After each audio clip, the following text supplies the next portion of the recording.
Assalamualaikum warahmatullahi wabarakatuh.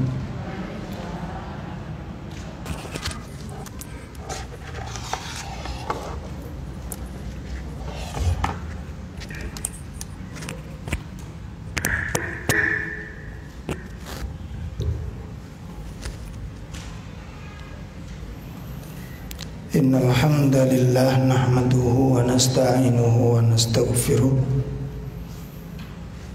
wa na'udzu billahi min sururi anfusina wa min sayyiati a'malina. May yahdihillahu fala mudilla lahu wa may yudlil fala hadiya lahu. Asyhadu an la ilaha illallah wahdahu la syarika lahu wa asyhadu anna Muhammadan abduhu wa rasuluh. Ya ayyuhalladzina amanu taqullaha haqqa tuqatih wa la tamutunna illa wa antum muslimun. Ya ayyuhalladzina amanu taqullaha wa qulu qawlan sadida yuslih lakum a'malakum wa yaghfir lakum dunubakum wa man yuti'illaha wa rasulahu faqad faza fawzan 'azima. Amma ba'd, ikhwatul iman, ayyuhal ummahat rahimani wa rahimakumullah. Ibu-ibu sekalian, alhamdulillah di pagi ini dengan izin dari Allah tabaraka wa ta'ala kita bisa berkumpul di dalam satu tempat yang sangat mulia dari tempat-tempat yang ada, berada di salah satu rumah-rumah Allah tabaraka wa ta'ala untuk bersama-sama melaksanakan salah satu kewajiban sebagai seorang muslim. Mudah-mudahan ilmu yang akan kita pelajari menjadi ilmu yang bermanfaat, ilmu yang akan memberikan maslahat kepada kehidupan dunia dan juga bermaslahat dalam kehidupan akhirat kita. Bersama dengan majelis taklim Masjid Ki Ageng Kripik, semoga majelis ini menjadi majelis yang diberkahi oleh Allah Ta'ala. Adapun materi yang akan kita bahas menindaklanjuti pembahasan tentang ibadur rahman, sifat-sifat ibadur rahman, hamba-hamba Allah yang saleh, yang mendapatkan keistimewaan dari Allah Ta'ala. Yang sudah kita bahas kemarin ada berapa? Dalam 4 sifat. Yang pertama,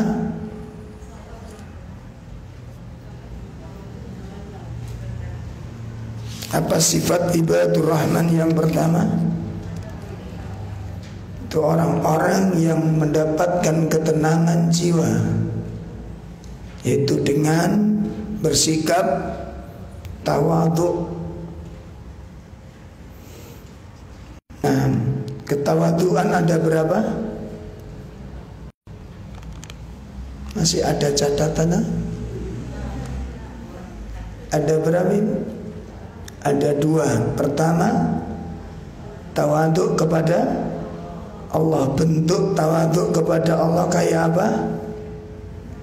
Qabulil haq, bersedia menerima kebenaran. Karena tawadhu lawan dari kesombongan. Definisi sombong adalah batarul haq, menolak kebenaran. Awas. Jadi nanti akan kita temukan ada orang itu kalau ngomong kalem tapi menolak kebenaran, maka dia termasuk sombong. Awas, jangan sampai salah kejebak.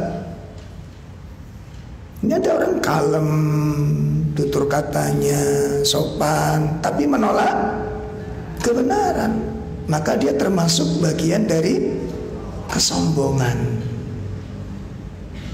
Ya. Nah, itu tawadhu kepada Allah. Adapun tawadhu kepada manusia, apa bentuknya?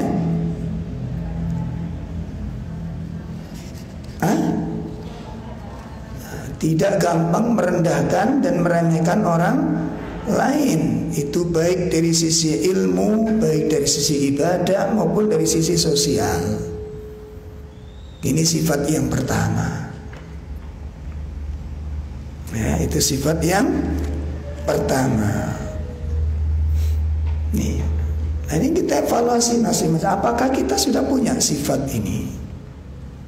Kalau belum, kita latih. Kita belajar untuk mendapatkan sifat ini karena ini sifat mulia. Ya, ini sifat yang mulia dan kita harus berusaha untuk mendapatkan sifat itu. Kalau ada yang berkata, Ustaz, katanya watak itu nggak bisa dirubah. Yang benar mana? Watak bisa dirubah apa tidak? Bisa. Watak itu bisa dirubah dengan riyadhah, latihan secara serius. Dan yang paling utama adalah betul-betul memang ingin jadi orang yang baik. Jelas ya? Bon, itu sifat yang pertama. Sifat yang kedua apa? Alladzina yaksiru min sholatil lail. Ya, itu orang-orang yang memperbanyak sholat malam. Kalau sholat malam banyak, nggak sholat 5 waktu gimana? Loh, ono enggak? Wong senengane ibadah sunnah ning wajib ora dilakoni. Ada apa enggak? Banyak. Banyak. Bahkan yang enggak diperintah itu dilakoni. Yang diwajibkan malah ditinggalkan. Makanya sekarang banyak orang terbalik di dalam beragama itu. Dulu ada kitab namanya apa itu? Salah kaprah dalam beragama, itu bagus kitabnya itu. Jadi kebalik-balik, sing diperintah gak dilakoni, sing diperintah malah dimuliakan. Ini banyak terjadi di kalangan masyarakat kaum muslimin. Jadi yang dimaksud alladzina yaksiru min sholatil lail itu orang yang memperbanyak menjaga sholat malam. Itu otomatis sholat wajibnya harus terlebih dahulu dilaksanakan, dijaga dengan sebaik-baiknya. Ini nanti kalau nanti ada orang mengamalkan amalan-amalan sunnah, diamalkan, yang wajib ditinggalkan, itu kualik. Ya sama dengan orang kalau laki-laki pakai dasi, tidak masalah, yang penting pakai baju, gitu loh. Nah kamu nggak pakai baju, pakai dasi, loh gimana? Nah kamu pakai baju, nggak pakai dasi nggak soal. Tapi kalau kamu pakai dasi nggak pakai baju, ini problem. Ya, ini problem. Sama dengan pakai ikat pinggang, nggak jadi soal. Yang penting pakai celana. Lalu kamu pakai celana, ini kebalik. Nah sekarang memang banyak orang-orang Islam melaksanakan amalan-amalan yang terbalik. Yang diperintah nggak dijalani, yang nggak diperintahkan malah mulia-muliakan, dilulukan. Auzubillah min syarri dzalik. Ini semuanya itu kekeliruan-kekeliruan semacam ini itu disebabkan karena ilmu, nggak sampai ilmu kepadanya. Baik, sifat yang ketiga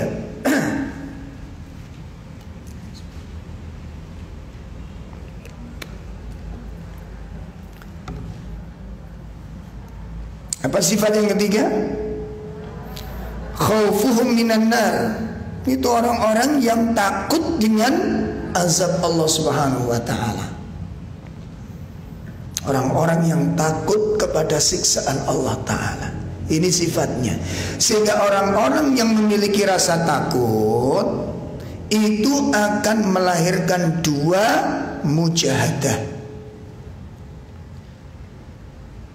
Ya, orang yang di dalam hatinya punya rasa takut kepada azab itu akan melahirkan dua sikap mujahadah. Yang pertama adalah mujahadatun nafs ila taatillah. Bersungguh-sungguh di dalam memerangi dirinya untuk taat kepada Allah. Ya, serius berjihad melawan dirinya untuk bisa taat kepada Allah. Nah, itu lahirnya dari sifat takut kepada azab. Itu melahirkan kesungguhan, motivasi, semangat di dalam mentaati Allah Ta'ala. Yang kedua apa? Mujahadatu nafs, ya, berjihad melawan diri sendiri, melawan hawa nafsu. Untuk apa? Ijtinab, menjauhkan diri dari perkara-perkara yang dilarang oleh Allah. Nah, sehingga rasa takut itu nanti menjadi penghalang antara dirinya dengan maksiat. Itu. Jadi tanda-tanda orang itu serius takut dengan azab itu apa? Menjauhkan diri dari perkara-perkara yang dilarang. Karena azab itu karena melakukan yang dilarang. Nah, bentuk rasa takut kepada azab itu dibuktikan dengan apa? Menjauhkan diri dari perkara-perkara yang dilarang. Makanya salah satu doa Nabi SAW apa kemarin?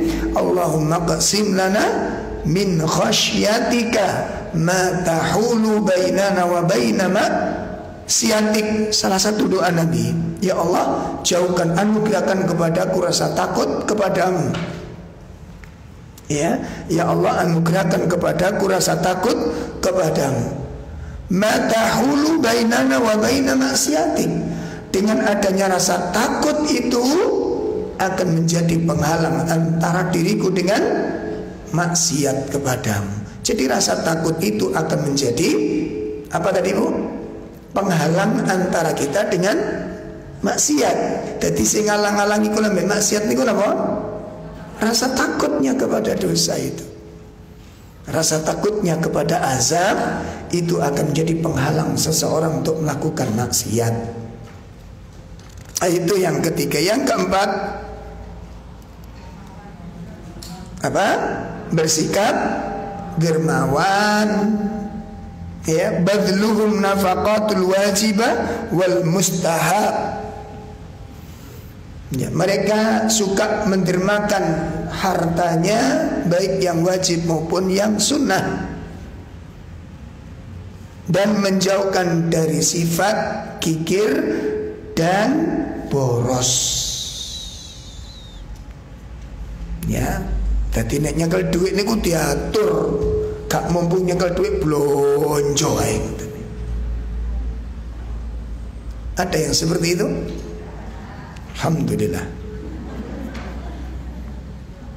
Nah, nek wis ngaji iki maren nono. Selera sampeyan karo barang sing gak ono gunane kuwi lho, sing kadang-kadang ku bikin ruwete urip niku. Ya, nuruti selera iku gak ono enteke, Bu. Pemane jenenge model baju iku wah. Wong sing dicantolno merek durung diklenthek iku telu.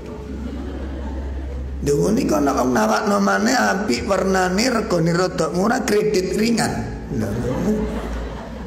Ngono iku ya tuku terus dienggo apa?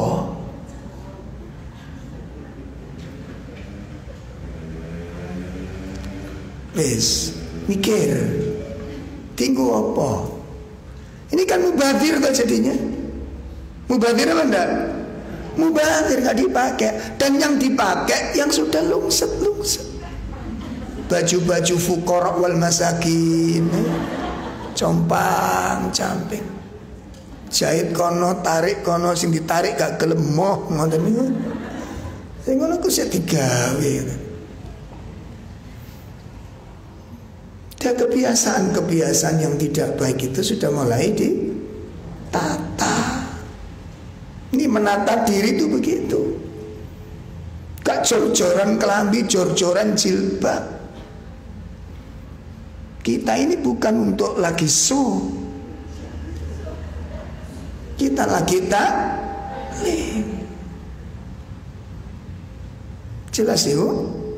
Nah, jadi sehingga kelambine oke tumpuk-tumpukan tidak napa malih sampean tumbas malih.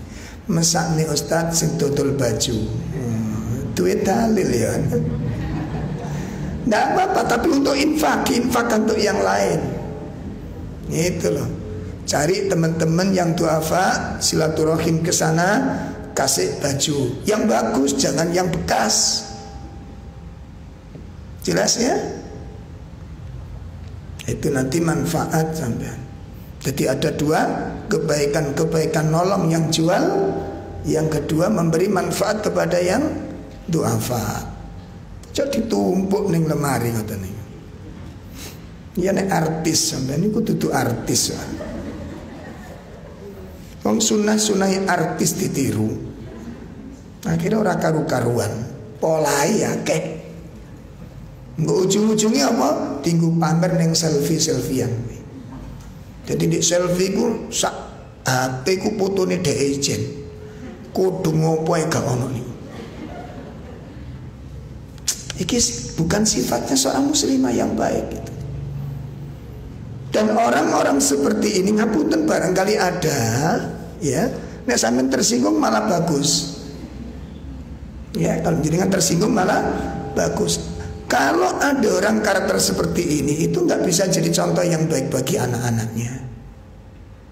Orang yang banyak action itu ibu jarang mikir untuk dirinya sendiri. Jarang mikir untuk kemanfaatan. Yang dipikir cuma apa? Gaya. Coba yang dipikir apa? Besok gaya apa? Sama dengan yang jual bakso TikTok we. Kan ada lah itu mak-mak yang aduh, oh ya Allah.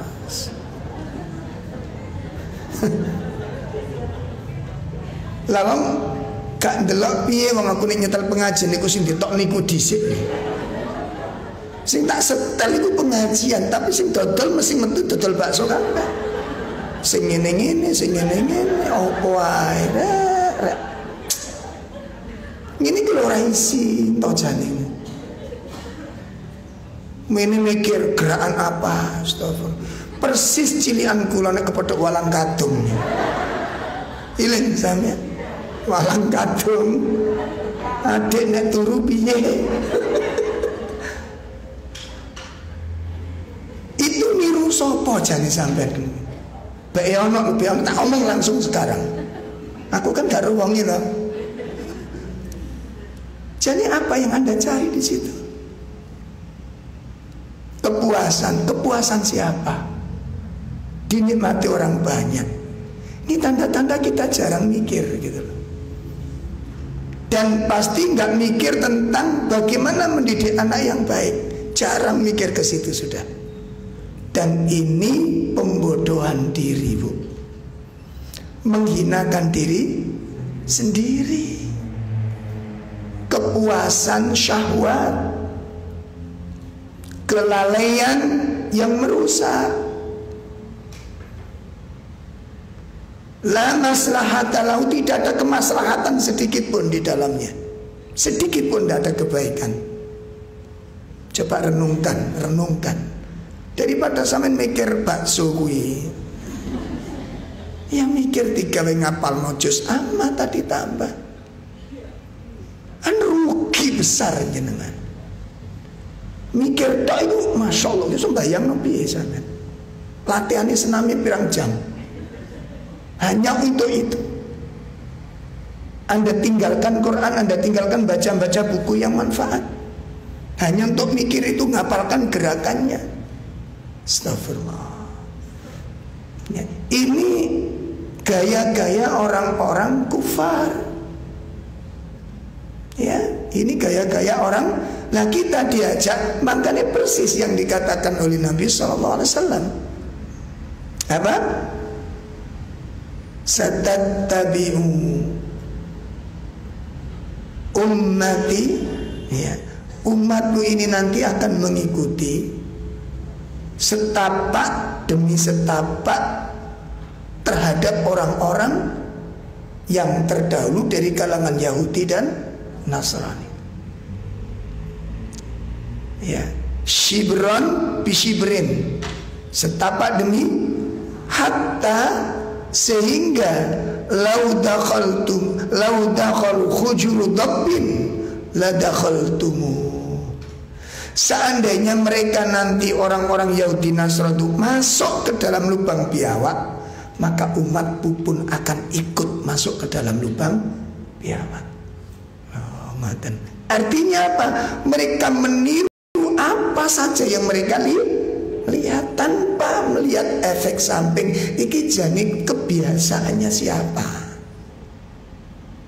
Nah, saya ngomong begini ini Ibu, ini banyak pelaku-pelaku yang berjilbab sing dodol bakso kuwi. Astagfirullah. Dah, tinggalkan. Sudah, kita lanjut. Ya, jadi membelanjakan harta yang tepat. Ya, hobi-hobi yang kurang manfaat. Pertanyaannya gini Bu, nanti kalau kita membelanjakan harta itu satu, ada kebutuhan dan manfaat enggak ini? Itu manajemen yang berkualitas, pikiran yang berkualitas. Saya beli ini, itu butuh apa enggak, dan manfaat apa enggak. Ini beli HP. Kalau sudah punya HP, apakah harus punya HP satu lagi?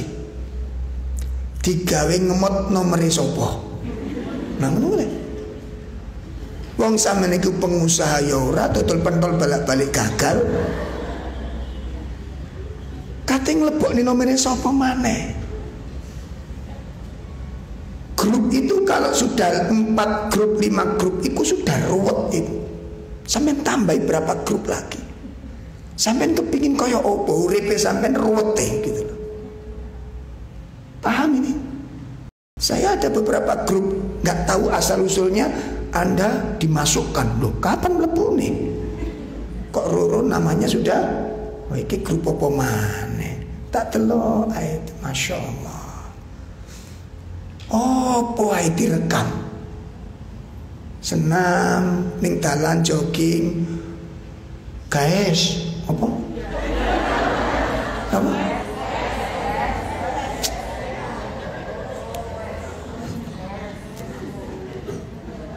Halo guys,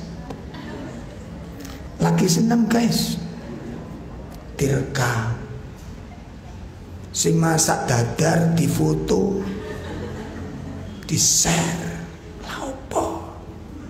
Mending sampean bungkus kirim no tonggo le pahala. Akhirnya kirim-kiriman foto. Kan mubadir toh ini. Astagfirullah. Dan itu Bu tiap hari. Insya Allah tiap hari. Jadi gak kena ono gerakan apa ae pokoknya. Sampai naik mobil ono wit robo foto lho ngoten. Kate lapo kerja bakti ta.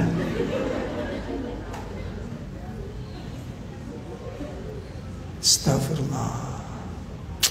Ini berlebih-lebihan. Namanya makanya masyarakat kita nggak pernah ada kemajuan. Latah. Jelas ya? Ayo Jadi yang pertama kalau kita membelanjakan harta, mau membeli sesuatu, pertanyaannya apa? Antara kebutuhan dan butuh enggak dan manfaat enggak. Yang pertama. Yang kedua adalah mampu apa tidak.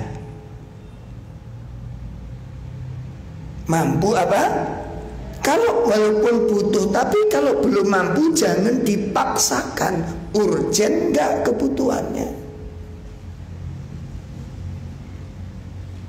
Urgen enggak? Dan kalau dipaksakan, Anda memulai panjenengan berarti mengawali kesengsaraan hidup. Pasti sudah. Kenapa? Mau tidak mau akhirnya terjun kepada hal-hal yang memberatkan Anda. Jadi gak mikir, paling mikir. Apa itu? Hutang. Gimana kan? Hutang. Dan itu pun jadi resiko. Hutangnya riba apa enggak? Masya Allah. Sing ditolaki jane apa nih? Nah ini yang perlu kita renungkan apabila kita ingin membelanjakan harta untuk membeli sesuatu. Pertanyaannya simpel, ada dua. Butuh apa anda butuh, ambil. Yang kedua, mampu apa anda? Anda mampu, jangan dipaksakan. Kalau anda paksakan, anda telah mengawali kesengsaraan hidup. Entah untuk seneng sebentar. Senengnya sebentar kok punya mobil. Seneng memang, tapi sedikit. Daripada kok mikir utang, nyicil gak karu-karuan. Auzubillah minasyaitonir rajim. Iya. Hanya untuk bisa menyapa tetangga dengan klakson aja. Iya kan? Senengnya kan tin. Tin tok itu kubel tok lah, gak masalah. Suaminya suruh belikan apa? Klakson bis bilang ono topo. Oh. Jane kayak kalau tinggal wong niku sekedar untuk puas-puasan, seneng itu jalan. Ya Allah, cik sorone sampean. Nggih. Baik, sekarang kita lanjutkan sifat yang kelima dari sifat ibadur rahman.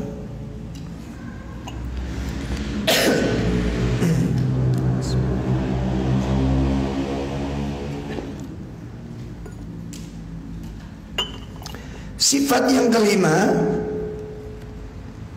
sifat watak orang-orang soleh yang terpilih, yang Allah nisbatkan namanya kepadanya, adalah bu'duhum an kabairid dunub wal ithm. Mereka orang-orang yang menjauhkan diri dari dosa-dosa besar dan dari kejahatan-kejahatan yang besar.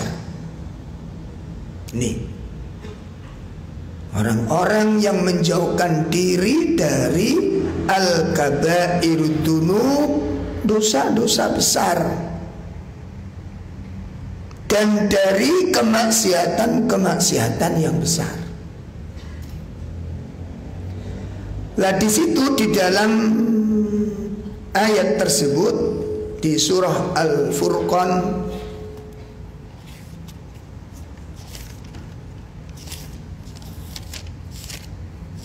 tepatnya pada ayat yang ke-68,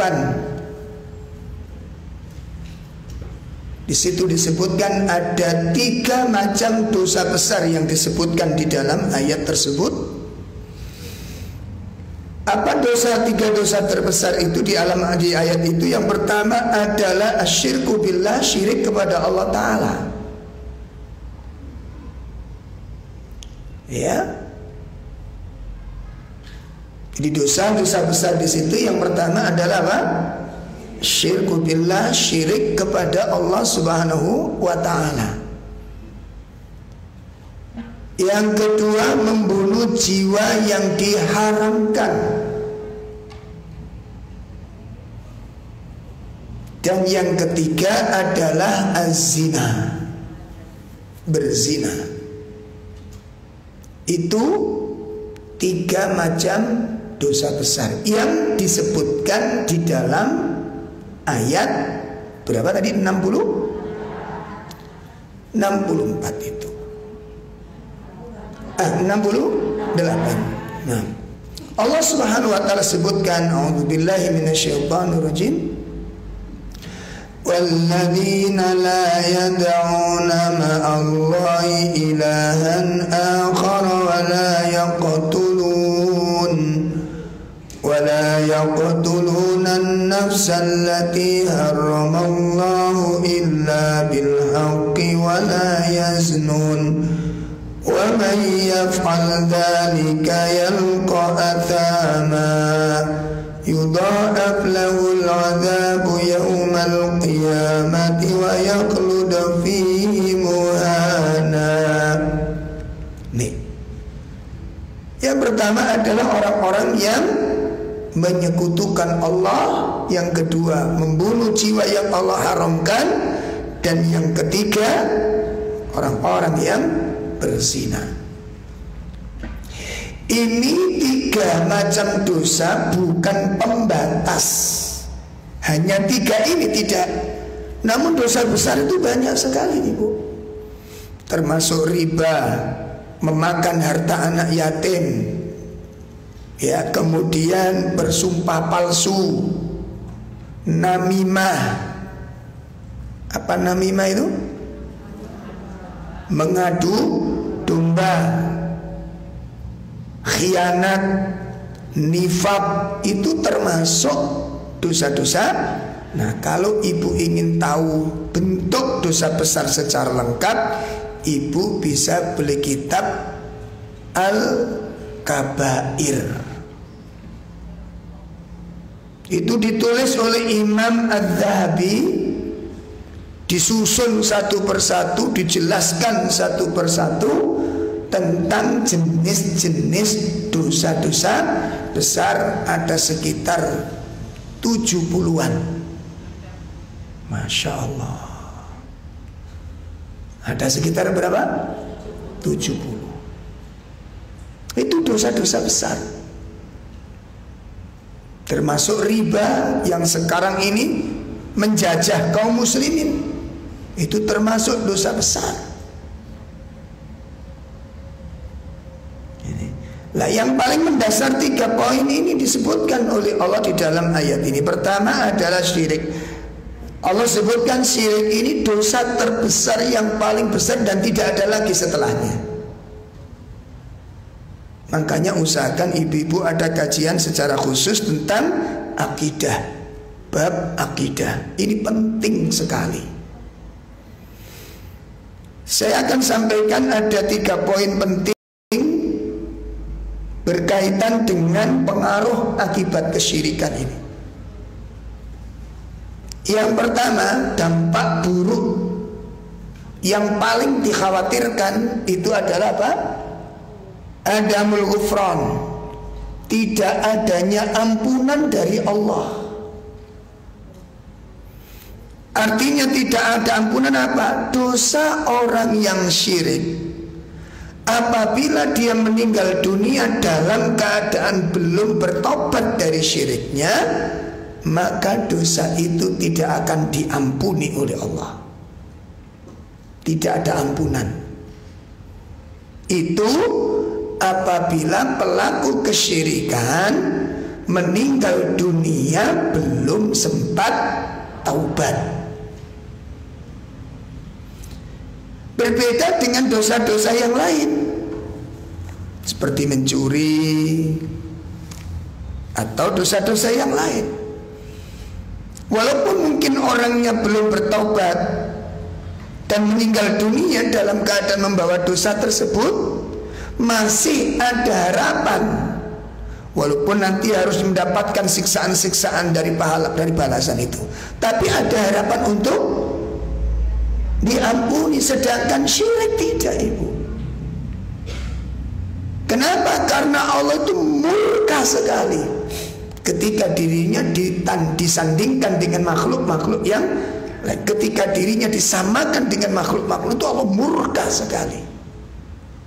Tidak ada kemurkaan dibandingkan Allah murka dengan orang-orang yang berbuat kesyirikan.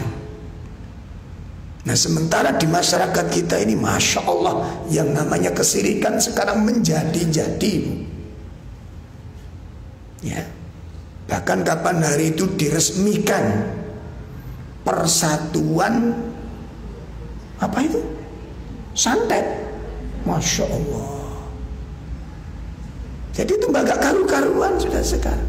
Yang sudah jelas-jelas terlarang dan haram secara mutlak. Tidak ada khilaf di kalangan ulama sunnah bahwa hukum sihir ini adalah mutlak keharamannya dan masuk dosa-dosa besar. Ini malah diresmikan. Nah, ini yang pertama, menjadi renungan bagi kita untuk melakukan kesyirikan ini. Yang kedua apa? Yang kedua bahwa seluruh amal yang kita lakukan itu terhapus, lenyap, karena perbuatan syirik ini. Kenapa demikian? Tauhid itu menjadi syarat diterimanya amal. Saya ulangi, tauhid merupakan sebab syarat diterimanya amal. Jadi kalau amal perbuatan soleh kemasukan syirik, itu seperti orang sholat kemasukan hadas. Gimana sholatnya? Batal dia. Karena toharo itu merupakan syarat sahnya sholat. Saya ulangi, toharo syarat sahnya sholat. Tauhid syarat sahnya ibadah secara mutlak.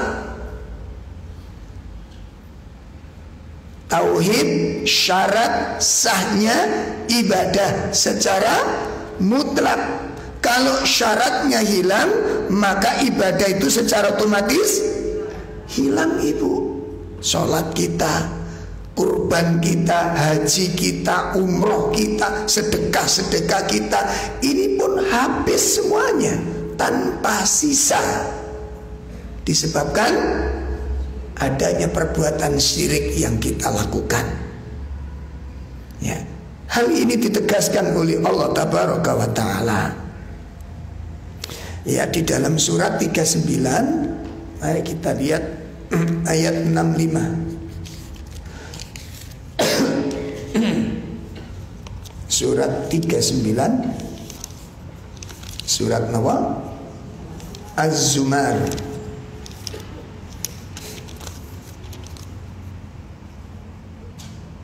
ayat 65. وَلَقَدْ أُوحِيَ إِلَيْكَ وَإِلَى الَّذِينَ مِنْ قَبْلِكَ لَئِنْ أَشْرَكْتَ لَيَحْبَطَنَّ عَمَلُكَ وَلَتَكُونَنَّ مِنَ الْخَاسِرِينَ. Ada terjemah? Ya, silakan. Ya.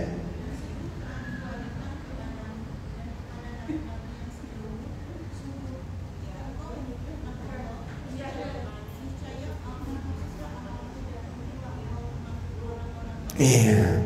Dan sungguh telah diwahyukan kepadamu Muhammad dan juga kepada nabi-nabi sebelummu. Berarti semua nabi. Syariat yang satu ini sama. Persoalan yang satu ini sama. Persoalan akidah, inti dasar dakwah dan agama. Semua nabi, semua rasul itu tidak ada perbedaan. Dasar yang dipakai, pondasi yang dijadikan landasan, itu nggak ada perbedaan. La ilaha illallah, pondasinya sama. Sehingga aturannya dalam hal ini sama, resikonya sama. Berarti dari nabi-nabi terdahulu, ini inti dakwah yang paling mendasar, mentauhidkan Allah dan menjauhkan diri dari segala bentuk kesyirikan. Maka diwahyukan kepada nabi dan nabi-nabi sebelumnya. Apa isi wahyunya? La in asyrakta, jika kalian melakukan kesyirikan, la yahbatanna amaluk, maka sungguh terhapus. Berarti artinya apa? Artinya apa? Hilang. Seperti kita nulis kemudian hilang semuanya. Loh, apakah kita akan siap-siap sholat kita, puasa kita, zakat kita, kebaikan-kebaikan kita terhapus dengan sebab kenapa? Ini pembatal soalnya. Seperti orang sholat itu ketika masuk hadas, walaupun sudah 4 rakaat, sudah tahiyat akhir, masuk hadas, walaupun cuma sedikit, 4 rakaat kemana? Hilang. Ya, kok 3 contoh Ini gambaran tentang dahsyatnya kesyirikan. Lah apa itu syirik? Nah makanya tadi saya sampaikan, usahakan ibu melihat jadwal agenda di mana ada kajian bab tauhid dan akidah, usahakan hadir. Karena banyak yang belum mengerti tentang akidah. Ya namanya berkaitan tauhid itu konsekuensinya berat ibu, berat sekali, apalagi di masyarakat kita yang notabene banyak dari kalangan kita yang masih awam dari masalah agama. Belum lagi tinggalan dari nenek. Oh masya Allah, hampir segala sisi kesyirikan itu bisa masuk. Dulu saya sebelum kenal sunnah niku, hampir semua permasalahan itu nggak terlepas dari syirik ibu. Mimpi elek ono syirike, mimpi elek. Meripat cedutan ono sirike, tangan gatel ono tangan, cegukan ya sirike. Loh gini betul? Semuanya ada tafsir dan tafsirnya semuanya mengarah kepada kesyirikan. Ibu-ibu hamil kesandung kok nyuwek pucuke anune, masya Allah. Oh boy, ngelahirne nggak lepas dari masa hamil, nggak lepas dari konggo gunting yang dinding. Iya nek juru potong rambut ora apa. Muni koyo manut ngaten niki. Begitu sudah melahirkan lepas dari kesyirikan, ngoten. Ini sore bayi ini ganti kayak gunting. Bayi ini bisa dikai kesirik, masya Allah, double karuan. Ada yang dibuatkan gelang dari benang, ada yang dari pring kuning, ada yang dari apa? Bawang merah, bawang putih, lombok, terasi. Memang anak muka tembok pecel apa pikir? Allah, masuki rumah mulai pondasi full yang namanya syirik itu. Pandemi polowi apa? Kok polowijo? Apa itu masalah? Kayak bungkusan rujak, ada palanya, ada mijitnya, ada. Allah ya rahmat. Nanti kalau sudah mulai pasang genteng, onok maneh sarung dipasang. Apa tukangnya gak pesing kabeh. Sampai hari ini sebagian kan saya jalan. Mana yang lepas dari kesyirikan ini? Semudah-mudahan Allah mengampuni kita semuanya. Dan mari kita benahi hidup kita ini. Satu persatu ditata. Dan merubah begini ini bukan pekerjaan mudah. Sebab kadang-kadang keluarga kita itu ada yang moderat, ada yang alkohol, mati-matian, gak kena tinyan, harganya NKRI pokoknya. Berubah sedikit marahnya gak karuan tuh ada. Iya, wong saya ngerubah ibu saya itu tak jebak kok, dulu tak prank ibu saya itu. Lah gimana tiga nasihat iku lah kamu santri nyar-nyaran, sejemane nyar-nyaran kena ini.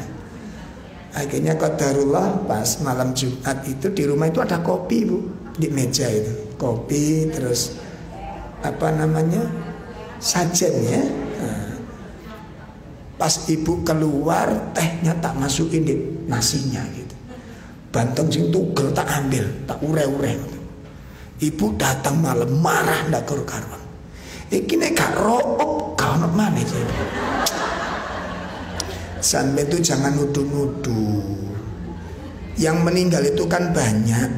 Ada Mbak Putri, ada Mbak Kakung. Lah minumannya cuma satu. Iki royokan balik. Pas pulang podo ngelae ngombe ini mek siji rebutan tumplak tambah nesu. Tapi nesunya bagus. Dari sejak itu selesai ibu saya. Mosok ono wong mati mulai jadi. Itu dia. Ada 2 kasus waktu itu. Mulai pagi, loh, Bu, Mbak kasih do mulai dong. Apa kok kopi ini saya utuh jadi. Apa wong kalau sing ngelak sing di kuburan kuwi. Apa jawabnya? Nek gak seneng menengoh. Kan gak logis tuh. Halo. Lah terus sing diombe apa nih? Jawabnya ono meni alasane ki entek kok, Bu. Sing diombe sari-sari. Wis kentekan lakon. Mangkane wong nek kentekan lakon jawabnya cuma sisine gak seneng meneng. Mengono tak bisa. Karena gak bisa mengungkapkan alas.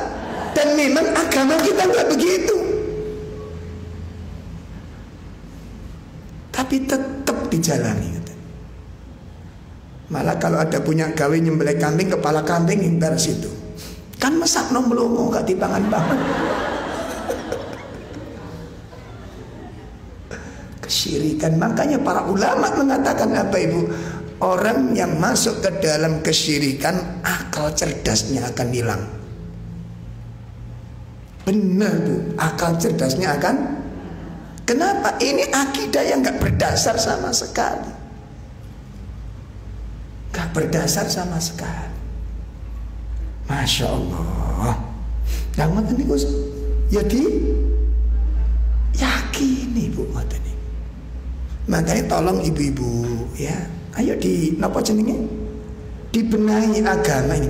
Kalimat la ilaha niku diompesi sing tenan. Makanya saya ngaji kemarin tauhid la ilaha itu tentang syarat-syaratnya.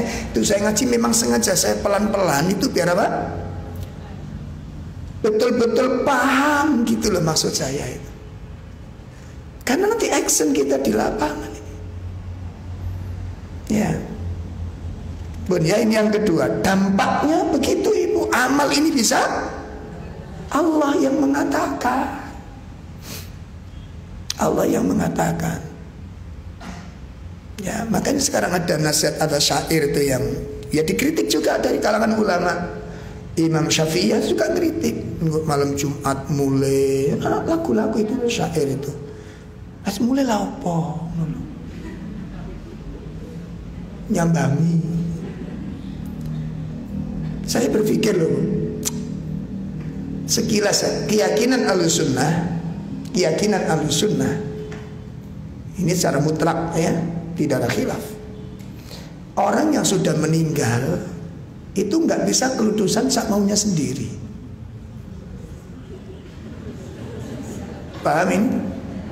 Paham? Orang mati itu sudah ada tempatnya. Adapun penjelasan dari Nabi, ketika ruhnya tidak diterima itu bukan berarti mengembara. Kan ono jarine ngene wong Jawa, ruwe penasaran. Penasaran ambek sopo? Saya tak takoni sampean. Roh itu dipegang malaikat ketika mengambil, dicabut rohnya itu, ya, baik itu mati bunuh diri, dibunuh orang atau kecelakaan, tidak ada arwah penasaran. Roh itu dipegang malaikat, dibawa ke atas arsy. Lah di situ nanti kalau orang ini soleh, pintu-pintu dibuka, diizinkan bertemu dengan Allah di arsy-nya. Nah kalau ini orang dolim, pintu pertama sudah tertutup, Allah nggak izinkan untuk ketemu. Itu bukan kemudian rohnya tidak, kemudian rohnya apa? Gentai, bukan. Itu dilempar dengan pengawalan para malaikat dari langit menuju roh yang menuju jasad yang sudah dikubur ini. Itu prosesi. Itu dalam siksaan Allah sampai kemudian roh itu kembali kepada jasad dan dihidupkan kembali dalam kehidupan yang kedua, masuk di dalam alam barzah. Dikatakan barzah itu dinding, sehingga tidak ada komunikasi lagi dengan alam dunia ini. Jelas? Jelas? Lah, kemudian di situ nanti kalau dia mati bunuh diri, disiksa dia kuburnya. Lah kalau bisa ngeludus, saya bayangin malaikat dua ini ngapain? Begitu malaikat datang, roy gak ono iki nang. Ucul. Itu yang ada di film. Sing dipedui kan khusus-khusus hansip, dodol soto, iku gendruwone susana. Astagfirullah, ini kisah tadi keyakinan sampai hari ini. Sampai kapan? La haula wala quwata illa billah. Lah ini kalau nggak dijelaskan, imbang kita. Jelas ibu? Itu ditanya. Makanya ada nikmat kubur, ada siksa kubur. Lah kalau ucul malaikatnya ngapain? Jagongan. Dinteni ngene ngopi ngono malaikatnya. Oh, ini nggak bener. Ini keyakinannya siapa? Nggak bener. Kan berarti nggak bisa menikmati adab kubur dan juga tidak bisa merasakan nikmatul kubur. Ya. Apalagi dendam, karena dibunuh dendam kepada yang membunuh, itu adanya di film. Itu misterian, habis 15 jiwa. Nggak ada satupun yang balas dendam kerian itu. Yang di Jombang beberapa tahun yang lalu sampai 16 jiwa yang dibunuh itu.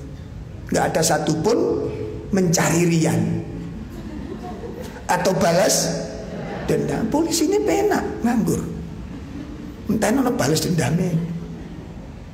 Ini keyakinan dari mana gitu loh. Ini merusak keyakinan kaum muslimin. Dan yang paling mengerikan apa ibu, dampak buruk daripada syirik adalah Allah haramkan kita untuk kepada surga. Na'udzubillah min syarri. Ini yang paling mendasar. Allah haramkan kita masuk ke dalam surga. Nah yang namanya haram itu gimana? Sudah nggak ada sedikit pun kita diizinkan untuk menikmati surga. Termasuk mencium aroma surga pun tidak diizinkan oleh Allah. Melihat pemandangannya tidak diizinkan oleh Allah. Itu dampak buruk dari perbuatan syirik. Hal ini sebagaimana dijelaskan oleh Allah Tabaraka wa Ta'ala di dalam surah Al-Maidah ayat 72. Surat 5 ayat 72. Allah Subhanahu wa Ta'ala menyatakan, laqad kafara alladhina qalu inna Allah المسيح ابن مريم وقال المسيح يا بني إسرائيل اعبدوا الله ربي وربكم إنه من يشرك بالله فقد حرم الله عليه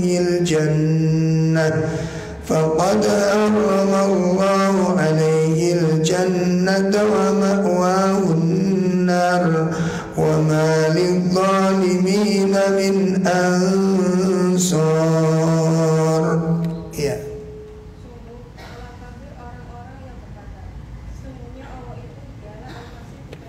Iya.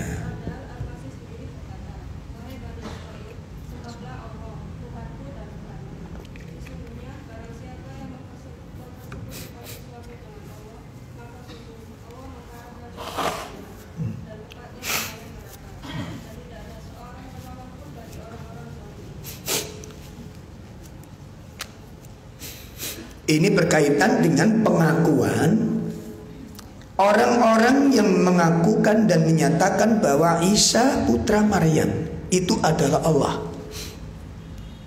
Ya, ini yang dipersoalkan.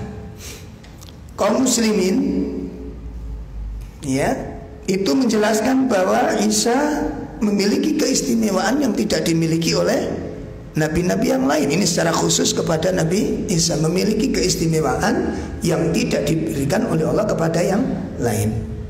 Satu di antara keistimewaannya apa? Dia lahir tanpa seorang ayah. Yang pertama. Yang kedua apa?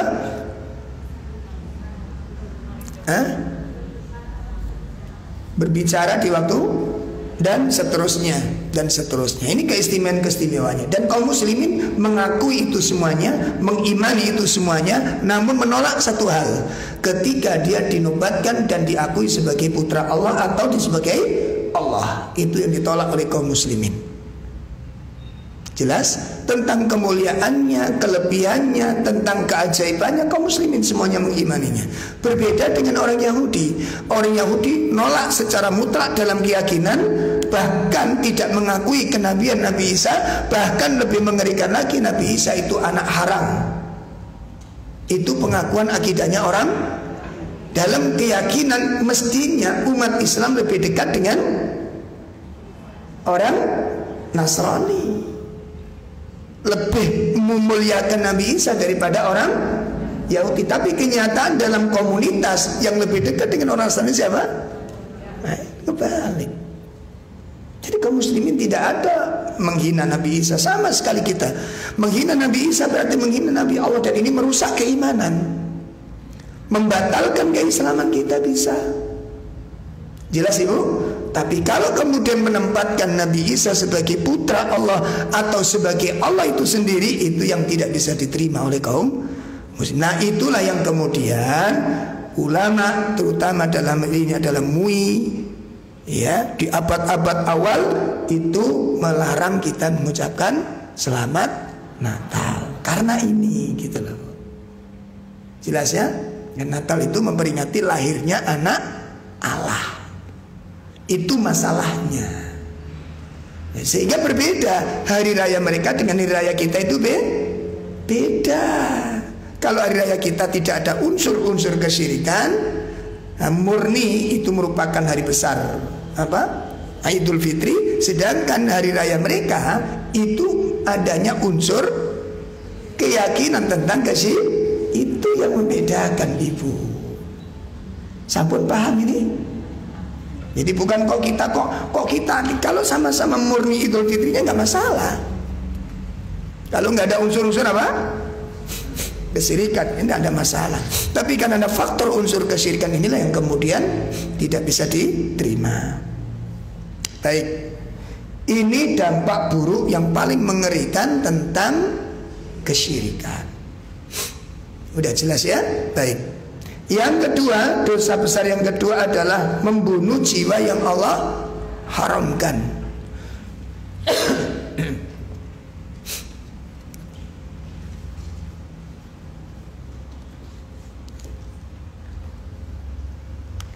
Lah yang diharamkan untuk dibunuh atau dikeluarkan darahnya Pertama adalah kaum muslimin. Itu diharamkan untuk dikeluarkan dan melukainya haram. Melukainya haram. Memukul tanpa alasan pun haram. Makanya ibu-ibu nanti kalau tengkar sama suami ojo nyakar, Bu. Nyakar sampai suaminya berat semua itu. Iya, ada kemarin. Dan bapak-bapak lapor tangannya itu sampai merah-merah ya. Nemui saya itu dalam keadaan babak belur. Insya Allah, KDRT yang perempuan yang lain. Saya tanya, sampai opnam itu bapaknya. Dipelontir tangannya sama istrinya. Lah memang istrimu dulu nyalono gula toh Bapak? Tak tanya pelan-pelan, Mas, ngapunten Mas, biasane KDRT ku Mas yo lanang Mas. Sing wedok sing digebuki. Ini kok kebalik. Ternyata sing lanang niku sabar Ibu. Karep kula jeke puas, mboten puas kula diplontir-plontir. Untung gak kepethuk aku tekek wijen sisan sampean. Astagfirullah, enggak boleh. Ya, suami mukul istri pun alasannya harus bener gitu. Enggak boleh sembarangan pukul. Cuma ada yang nanya, ya kalau mukul, kalau melempar, oh tambah nemen loh. Enggak boleh, intinya melakukan ini enggak boleh gitu. Tengkar gitu loh, biasa aja. Terus ada bapak, kalau istri saya suka begitu gimana Ustaz? Saya yang harus saya lakukan. Nek bojomu ku nyakar, tiap tukar mesti nyakar, topeng ngono. Engko lak takon bojomu, kati lapo? Joko-joko.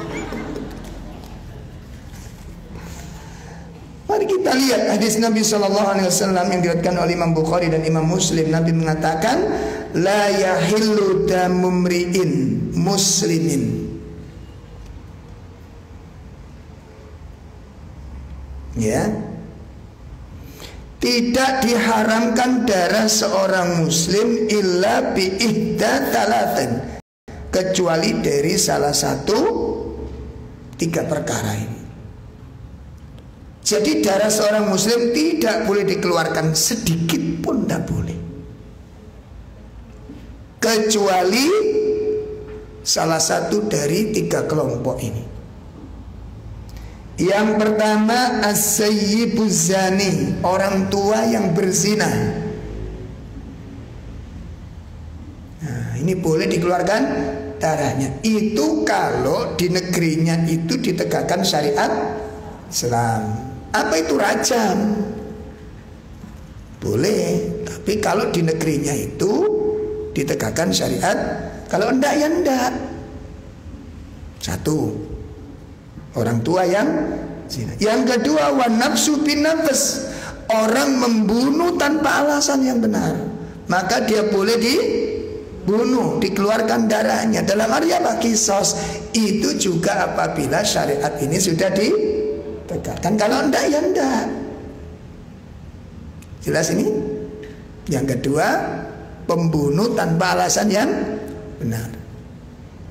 Yang ketiga, wattariku lidinihi al-mufaraqul lil jamaah, orang yang keluar dari agama, murtad.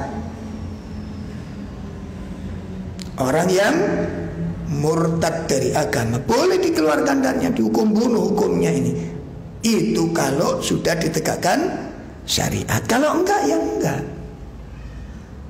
Sudah paham? Jadi intinya enggak boleh seorang muslim itu mengambil peran penegakan syariat secara pribadi. Harus ulil amri. Kalau ulil amrinya enggak, ya enggak kita. Nah, kalau masing-masing bisa menjalankan, itu bisa kacau. Saya dipahami, Bu? Masing-masing menegakkan sendiri bisa rusak, enggak karu-karuan umat ini. Makanya ini kembali kepada kondisi ulil. Lalu diambil enggak ya enggak, kita enggak jalankan. Dan kita enggak berdosa karena bukan pemenang kita. Nah, lebih dari 3 ini enggak boleh orang dikeluarkan darahnya. Ini kalau sesama kaum muslimin. Nah, Kemudian ada pun orang kafir. Orang kafir itu tidak semuanya halal darahnya. Karena kafir itu dilihat dari bentuk kekafirannya. Macam-macam orang kafir. Pertama ada kafir dhimmi. Kafir dhimmi itu orang kafir yang mendapat jaminan penjagaan dari ulil amri kaum muslimin. Ini nggak boleh diganggu, hartanya nggak boleh diganggu, kehormatannya nggak boleh diganggu, darahnya nggak boleh diganggu. Kafir dhimmi. Apa kafir dhimmi tadi? Orang kafir yang memang mendapat penjagaan dan jadi ada perlindungan dan ini mendapat membayar diah nanti, membayar jizyah. Yang kedua disebut kafir mu'ahad. Kafir mu'ahad. Apa kafir mu'ahad? Orang kafir yang punya perjanjian damai dengan pemerintah kaum muslim. Ini juga nggak boleh diganggu. Mari kita lihat resikonya. Yang pertama, Nabi menyatakan, man qatala mu'ahadan, barang siapa yang membunuh mu'ahad. Apa mu'ahad tadi?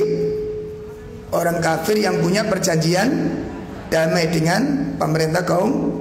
Barang siapa membunuh orang kafir ini mu'ahad, lam yurihu raihatal jannah, dan dia tidak akan mencium bau surga. Masya Allah. Orang yang membunuh kafir mu'ahad tidak akan mencium bau surga. Padahal bau surga itu bisa dicium jarak perjalanan 40 tahun namanya.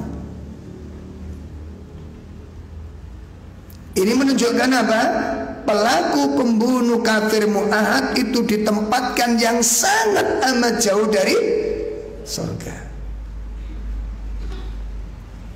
Itu pertama, hadis diriwayatkan oleh Imam Bukhari dan Imam Ibnu Majah.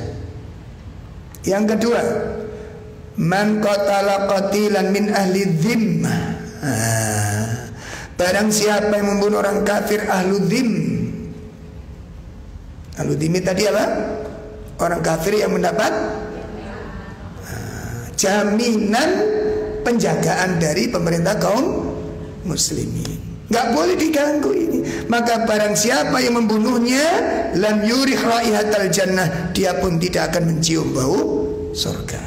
Ini menunjukkan gak boleh diganggu.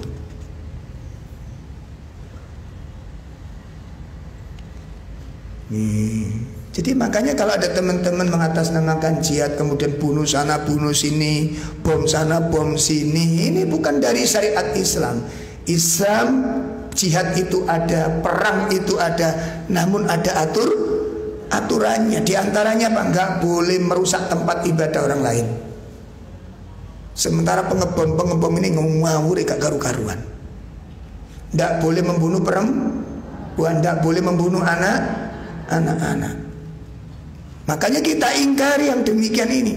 Walaupun mereka mengatasnamakan jihad, pakai takbir, pakai bismillah, kita ingkari. Ini bukan syariat dari Islam. Jihad itu ada di dalam Islam, perang itu ada, namun ada aturannya.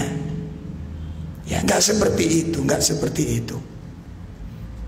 Cuma efeknya kepada kita, gitu. Karena kodelo sing pasti cekel-cekel itu jenggotan kabeh, Bu. Masing wedok ya cadar. Akhirnya istri saya kena imbas. Saya belanja ke toko itu di Ramayana, itu dari pintu awal dikawal sama satpam. Masya Allah, pembeli istimewa. Ada manfaatnya. Tapi sekarang kan semuanya terjawab. Itu fitnah-fitnah dan tuduhan-tuduhan yang ingin merusak Islam. Wallahu a'lam. Yang jelas bukan demikian ya. Baik. Jadi nggak boleh sembarangan. Kemudian hadis yang ketiga, kita lihat Rasulullah SAW menyebutkan dalam sebuah hadis yang sahih, sibabul muslim fusuk, mencela orang muslim itu fasik. Jelas ini? Sibabul muslim fusuk.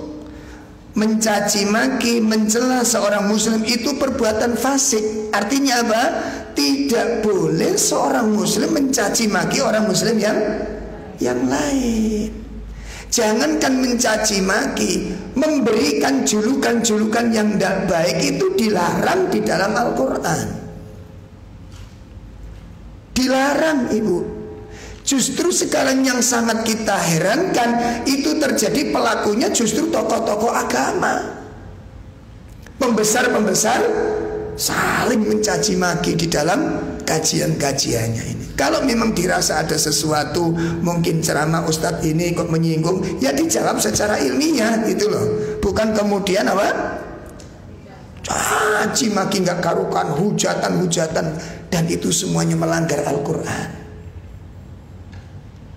Perbedaan pendapat di dalam masalah furu' itu sudah menjadi hal yang lumrah di dalam agama ini. Kalau memang dirasa mungkin ceramahnya kok kurang pas, kurang ilmiah, ya diluruskan dengan apa? Ilmu, dijelaskan dengan ilmu. Sakit dipaham nih Bu. Saya ngelihat ceramah itu, masya Allah, kok begini jadinya gitu ya. Saling mencela sana sini. Padahal kita lihat coba bagaimana Al-Quran mengajarkan kita di dalam beragama dan bersaudara. Mari kita cukupkan dalam surat Al-Hujurat. Ayo kita buka surat Al-Hujurat sama-sama.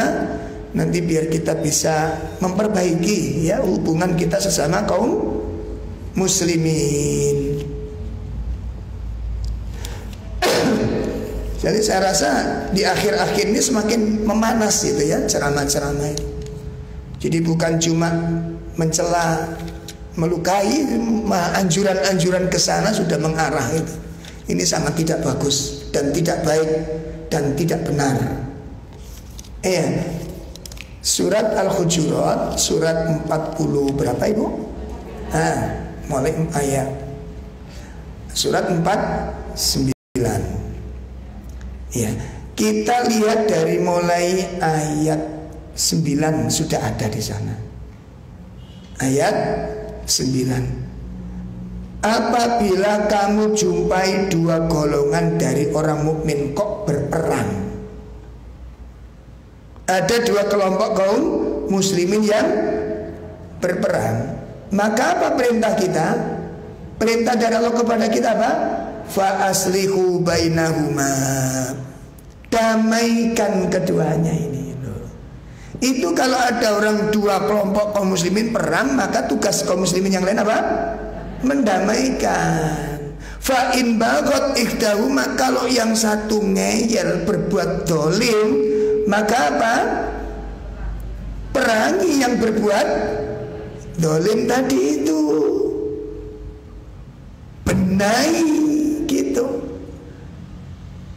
Ya. Kemudian sampai mereka kembali kepada jalan Allah. Fa in fa'at fa aslihu bainahuma bil adli wa aqsitu. Itu yang pertama.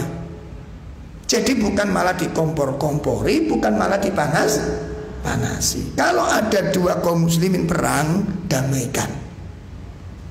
Ini yang poin pertama. Yang kedua kita lihat ayat 10. Allah mengatakan apa di situ? Innamal mu'minuna ikhwah. Perhatikan penggunaan ayatnya Ibu. Sesungguhnya orang mukmin itu ikhwah, tidak menggunakan ashab, tapi menggunakan kalimat ikhwah. Ikhwah ini kalau bahasa Arab itu dipakai hubungan kerabat, hubungan yang punah, hubungan darah. Gitu loh. Menggunakan kata ikhwah.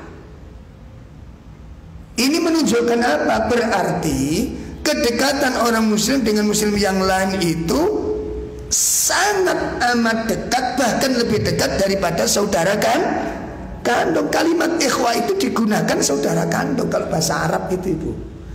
Nah kalau teman itu ashab, sahabat. Tapi kenapa mukmin dengan mukmin tidak menggunakan kata ashab, tapi menggunakan kata ini? Menunjukkan hubungan yang spesial. Loh kan?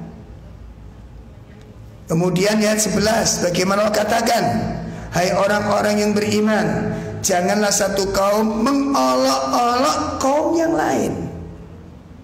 Karena bisa jadi kaum yang diolok-olok itu lebih baik dari yang mengolok-olok. Begitu juga muslimah-muslimahnya, wanita-wanitanya, jangan mengolok-olok wanita-wanita yang lain. Bisa jadi wanita yang kamu olok-olok itu lebih. Kalau memang ada yang keliru, tugas kita mengingatkan. Kalau dia tidak tahu, tugas kita memberitahu. Kalau dia salah, tugas kita memberi nasihat. Itu tugas kita, bukan mengolok-olok dan mencela.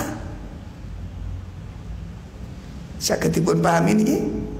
Ada kekeliruan itu manusiawi dia. Nah, tugas kita saling menang. Makanya ada watawasau bil haqqi watawasau bil haqqi watawasau bil marhamah.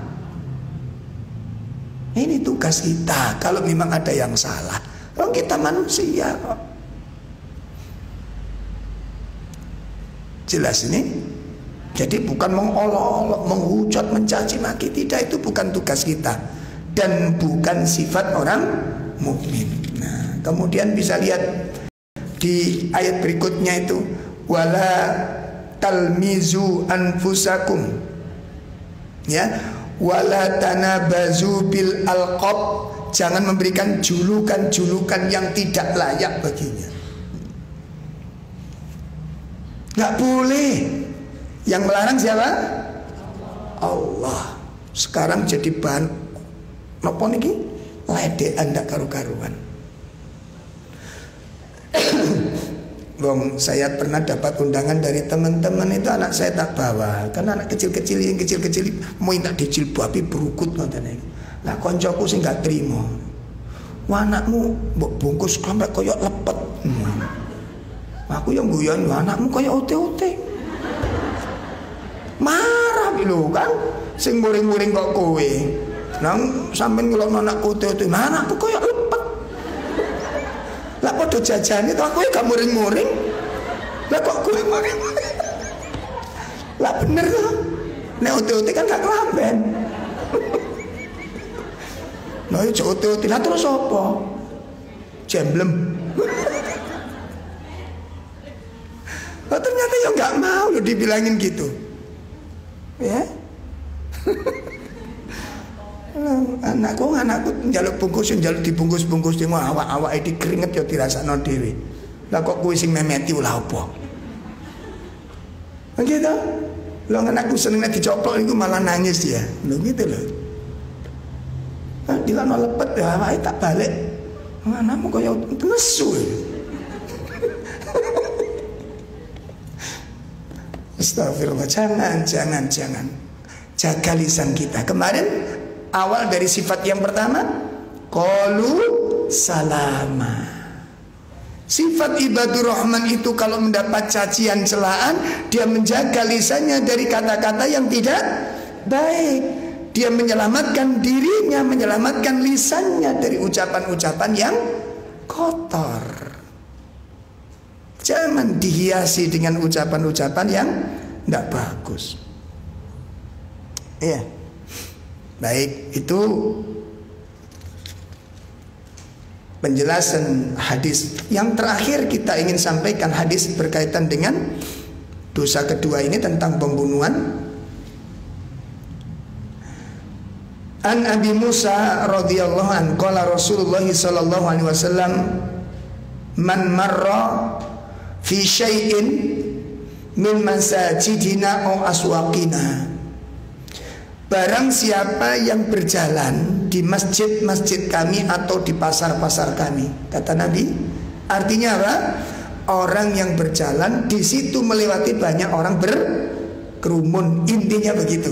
Apa itu di masjid atau di pasar atau tempat-tempat keramaian di mana orang banyak berkumpul. Perhatikan betapa indahnya syariat Islam ini. Ya. Kemudian wa ma'ahuna belun. Sedangkan kaum muslimin yang berjalan tadi itu membawa anak panah. membawa sesuatu yang bisa membahayakan orang lain. Apa yang harus dilakukan? Beliau SAW mengatakan, fal yumsik, hendaklah dipegang anak panahnya ini. Jangan membawa sembarangan. Auliyabid alani soliha bikafin, atau menyembunyikan ujungnya itu dengan telapak tangannya. Dibungkus ujung anak panah itu dengan telapak. Kenapa demikian? Nabi mengingatkan, an yusiba ahadan minal muslimina minha bisyai'in, agar itu tidak melukai kaum muslimin yang lain. Masya Allah. Hadis ini diriwayatkan oleh Imam Bukhari dan Imam Muslim dengan derajat muttafaqun alaih. Apa pelajaran yang bisa kita dapat dari hadis ini, Bu? Pertama, hadis ini menunjukkan tentang betapa besarnya kasih sayang Rasulullah SAW kepada umatnya. Ini pelajaran pertama dari hadis ini tadi. Betapa besarnya apa? Kasih sayang Rasulullah SAW kepada umatnya, dan keinginan yang sangat besar dari beliau akan keselamatan umatnya ini. Masya Allah. Jadi beliau itu sangat apa? Besar dan sangat sayang, mengharapkan umat ini dalam kebaikan dan keselamatan. Ini pelajaran pertama. Pelajaran yang kedua, hirsul Islam, keseriusan agama Islam untuk menjamin rasa aman kepada kaum muslimin yang lain. Jadi Islam itu sangat serius menjaga apa? Keamanan umat ini, menjaga rasa amannya kaum muslimin ini. Dan tidak boleh menyakiti kaum muslimin walaupun dengan luka yang sangat ringan sekalipun. Coba kalau keserempet tadi luka berat apa ringan? Keserempet ujungnya anak panah tadi luka ringan apa berat? Itu nggak boleh. Sembunyikan ujungnya atau pegang ujungnya itu dengan telapak tanganmu agar ujung anak panahmu itu tidak menggores kulitnya orang muslim. Ini menunjukkan Islam harus menjadi orang-orang penjaga keamanan, dan orang harus merasa aman, bersahabat dan bertetangga dengan kaum muslimin. Sampai seperti itu, Ibu. Ini menunjukkan apa? Disebutkan oleh Syekh Salim Id Al-Hilal di dalam kitabnya, ini karena keagungan, ketinggian derajat kehormatan seorang muslim, tidak boleh dilukai. Nah, ini wasiat dari Rasulullah Sallallahu Alaihi Wasallam. Kemudian pelajaran yang ketiga, hadis ini mengajarkan tentang ta'limul adab fil mash, mengajarkan tentang adab-adab di dalam perjalanan. Jadi kalau zaman kalau sudah di jalan itu harus diingat ada orang lain di sekitar kita. Tapi nek berjalan itu jauh sakarepe dewi. Ya Allah, ini kalau diterapkan pripun, Bu? Diterapkan tuh luar biasa. Makanya Nabi SAW mengatakan al-muslim, muslim yang sejati itu apa kata Nabi? Man salimal muslimun min lisanihi wa yadihi. Orang muslim yang sebenar-benarnya itu adalah orang muslim yang lain merasa aman dari lisan dan tangannya. Artinya apa? Orang muslim yang baik itu orang muslim yang tidak mengganggu orang lain, baik dengan statement-statementnya, atau dengan cuitan-cuitannya, atau dengan perbuatan.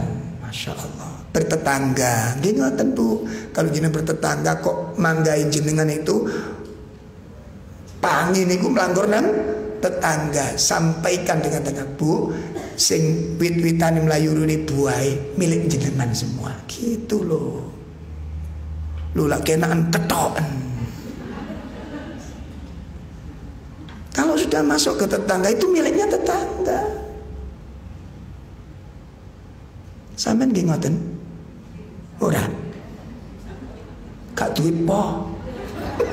Iku senyaman.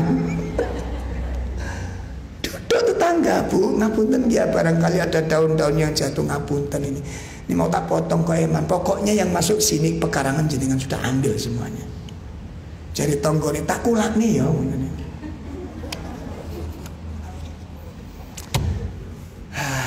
Ini makanya tidak boleh gampang mengambil sebuah tindakan tanpa melihat ilmunya terlebih dahulu.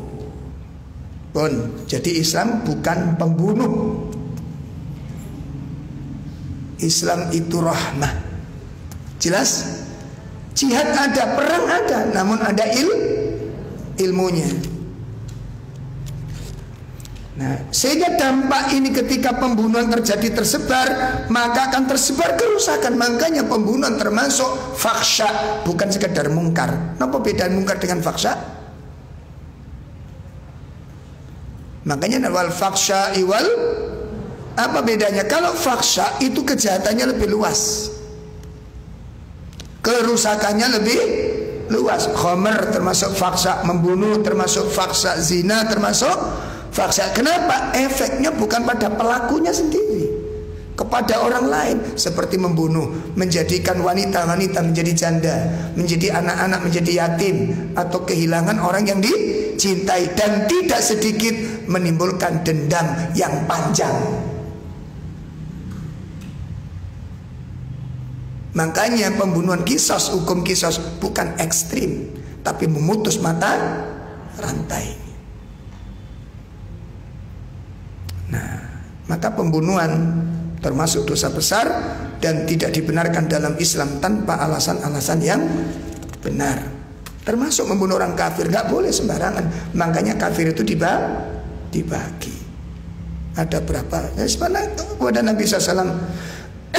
Saya membaca bukunya Imam Samudra di awal-awal ketika dia belum dihukum mati, itu kan ada bukunya itu.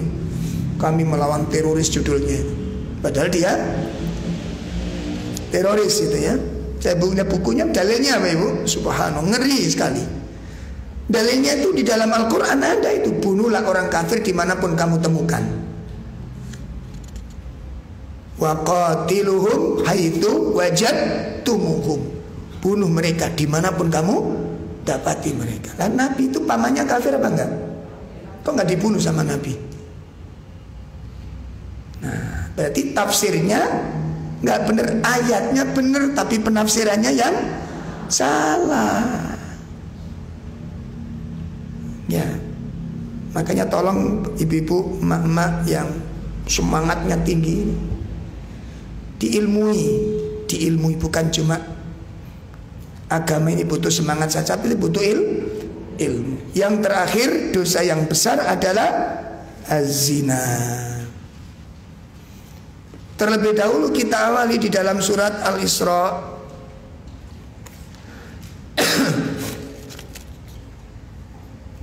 ayat 32.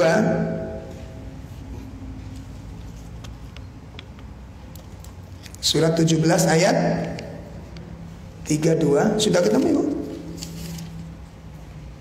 Apa bunyinya?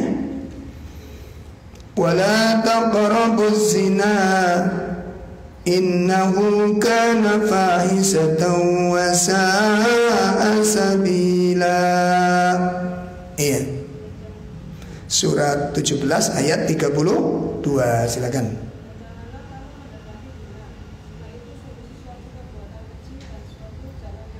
Nah, jangan kamu dekati zina. Sebab zina itu perbuatan keji dan seburuk-buruk jalan hidup. Ini kata Allah. Kata sebagian kaum muslimin, perempuan hamil di luar nikah wajar,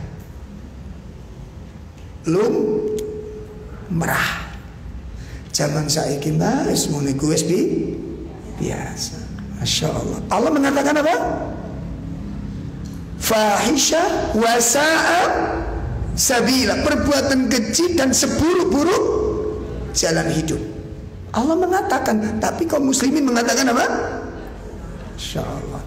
Berarti sudah ada perbedaan pandangan Allah Ta'ala dengan kita.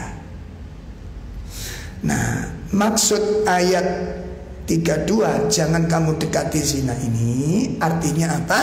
Jangan kamu melakukan sesuatu perbuatan yang bisa memancing terjadinya zina. Itu maknanya.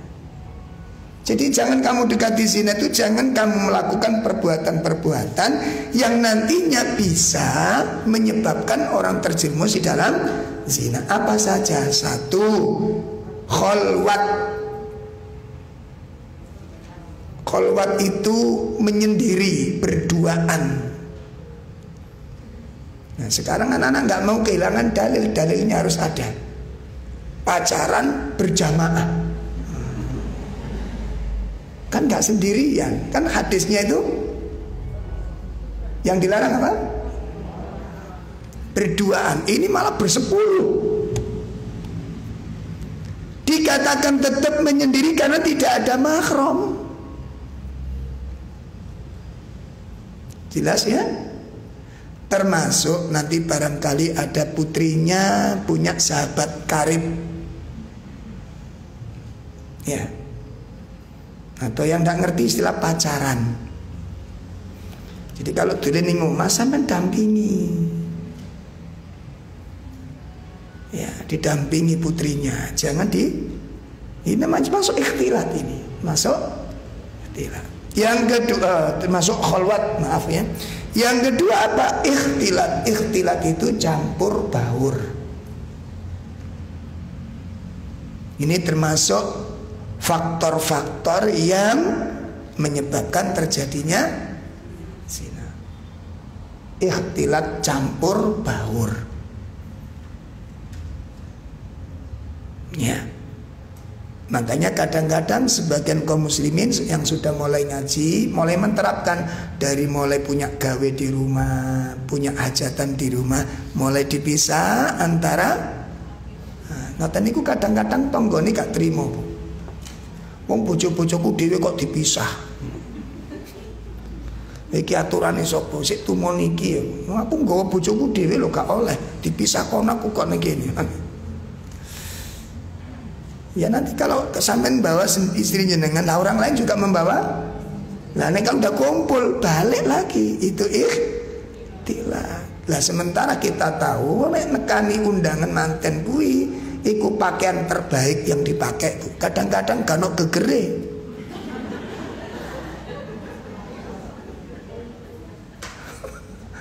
Wong saya pernah mendatangi, makanya sejak itu saya nggak pernah datang kecuali tak datangi ke rumahnya langsung sudah. Nek gedung-gedung atau ini puyeng saya. Nah sing tekon niku macam-macam, ono sing seragame nyiblorong. Tuwa niku lho. Engko marono sing rok dawa niku belekane tutuk dhuwur. Macam-macam. Ono sing klambine ombo ning ngarepe cekak. Ya, itulah manusia ya apa maneh. Lah awak dhewe niki manusia normal. Delok merem ya ora mungkin mangan. Ya. Ya rusaklah kita mau gak mau. Mungkin ibu-ibu yang pakai nggak ada masalah, sing delok niki Bu. Saya nggak ada masalah. Iya sampai wis kulino. Ya, kita sehat, kita masalahnya. Suami Anda sehat. Jadi lo orang gila nggak ada masalah. Saya dulu punya pasien gila itu satu kamar tuh telanjang semua, nggak ada masalah. Lanang wedok aman malah. Soalnya podo gendengnya. Lo bener karena nggak ada has. Tadi wong gendeng niku ndelok wong mutu belejet sampean mleding kaya apa ora kepingin ndak. Kenapa? Karena nggak ada kabelnya pedot, lagi nyambung nih.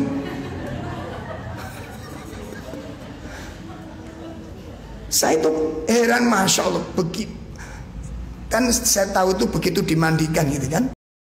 Bu, kapan jam berapa nanti mandi? Nanti jam 5 Ustaz dimandikan, dikeluarkan dari kamar itu, masya Allah, bugil bu, bugil semua laki-laki perempuan, tapi aman katanya. Jadi lo ngeplak ya segini, wedok mutu model kayak menang gak tertarik. Jadi ndelok gedek, ndelok tembok, ndelok wis padha ae. Tapi kalau manusia sehat kan nggak bisa begitu, ya kan? Nah itu termasuk perkara-perkara yang memancing zina, khalwat, ikhtilat. Yang ketiga apa? Nah, perempuan yang berpakaian transparan. Ini perkara juga yang dipersoalkan, masuk di dalam larangan ayat ini. Kenapa itu memancing? Gitu loh bu. Jadi bukan cuma jenengan aman, laki-laki yang lain gitu loh. Kecuali kalau jenengan pakai transparan, ada di dalam rumah untuk suami, nggak masalah. Silakan jenengan pakai baju renang, baju kongkong, baju apa saja silakan. Tapi kalau keluar, ini ada orang lain, jenengan aman, orang lain morat-marit, gitu loh. Jelas? Itu pakaian yang nggak boleh transparan dan apa? Terlalu ketat karena membentuk body. Lah itu yang kemudian menimbulkan syahwat. Jelas? Kemudian apa lagi? Suara wanita yang dimanjakan. Jadi kalau nerima telepon dari teman suami atau teman panjenengan, itu tidak boleh dibuat-buat. Ada irama hijaznya, ada irama nahawan gitu ya. Nggak boleh. Dulu teman-teman baru ngaji sunnah itu diterapkan, tapi kasarin teman tadi nggak boleh juga. Assalamualaikum, waalaikumsalam. Saya kaget. Bu, maaf kalau mengganggu. Nggak apa-apa. Yo ngono. Katanya menghindari satu fitnah menimbulkan fitnah lain. Akhirnya kita konsultasi pada Ustadz Ibar. Ustadz, apa memang begitu penerapannya? Ya enggak. Nah, itu kebacut jogone. Jadi kayak teko. Jadi awal-awal ngaji sunnah itu begitu ibu-ibu itu. Enggak boleh dibuat akhirnya bentak-bentak akhirnya. Gitu karena apa piye gitu. Ya nggak bener kalau begitu, ya biasalah, maaf dari siapa gitu loh. Ada apa keperluannya secukupnya. Jadi ya nggak usah pakai irama hijaz, ya nggak usah. Tahu maksud saya? Dari siapa ya? Oh iya.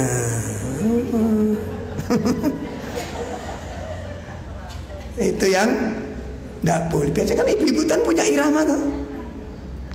Seperti suara anak-anak sales itu loh.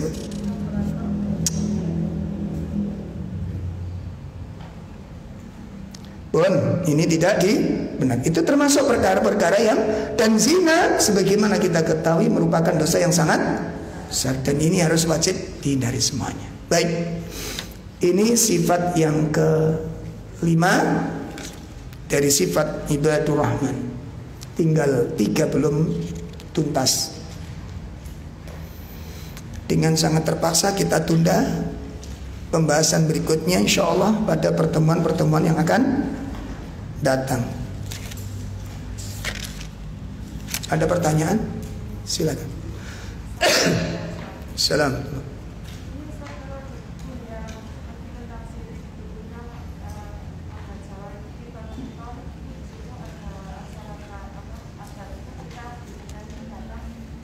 Iya. Baik. Jadi ada undangan yang dikhawatirkan di situ ada acara-acara yang mengandung kesyirikan. Jadi sebenarnya Ibu, dari awal itu sudah kita tunjukkan diri kita sendiri sebenarnya, nggak masalah. Kita nggak datang itu nggak masalah. Dengan catatan kita punya komunikasi yang baik. Ya, mungkin awal kita pakai metode penolakan dengan cara saya pas ada acara. Mungkin awal begitu bisa. Mungkin awal, saya katakan awal karena belum tentu orang bisa menerima resiko. Belum tentu orang bisa menerima resiko ketika dijauhi orang lain, ketika dicibir orang lain, belum tentu siap orang. Ya, maka kalau memang kita bisa menerima resiko, mungkin dicibir sudah siap, dicaci maki sudah siap, ya masalah. Sampaikan, ngapunten, saya tidak bisa datang pada acara tersebut. Sampaikan aja seperti itu. Jelas ya, kalau memang dikhawatirkan di situ mengandung hal-hal yang mengandung kesirikan. Dengan catatan penting, insya Allah kalau catatan penting ini kita penuhi, itu tidak akan dipersoalkan. Artinya apa? Kita punya nilai plus dalam masalah sosial yang lain. Jelas ya? Seperti tetangga sakit, kita yang paling nomor satu memperhatikan tetangga yang sakit. Sosial yang lain, kerja bakti, kita belikan gorengan, kita belikan teh. Nah ini sudah nilai-nilai plus yang harus kita masukkan kepada masyarakat, ya. Dan itu bagus, dan ini kita terapkan di mana-mana. Alhamdulillah respon dari warga itu enak gitu. Memang beliau beda dengan kita. Nah ini tak jawabannya. Kenapa? Karena kita punya nilai plus di sisi yang lain gitu.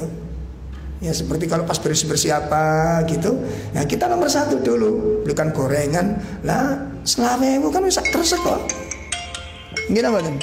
Nah kalau kita belikan gorengan selawewu wis sak kresek gitu kan. Nah itu kita, Pak monggo dibuat sarapan pagi, tehnya keluar. Nah teh insya Allah kan sak mochi wis melembung weteng. Ya, nah kadang-kadang kita ini kadang-kadang yang tidak benar kita jaga seperti itu tapi tidak punya Nah ini jadi cacat kita. Akhirnya efeknya apa? Tidak perhatian dengan masyarakat. Ya, dulu saya sempat awal-awal menempati perumahan itu kan menjaga hal-hal yang memang harus seperti itu. Akhirnya keluar kalimat-kalimat Pak Rob itu kurang bermasyarakatnya. Akhirnya saya cek.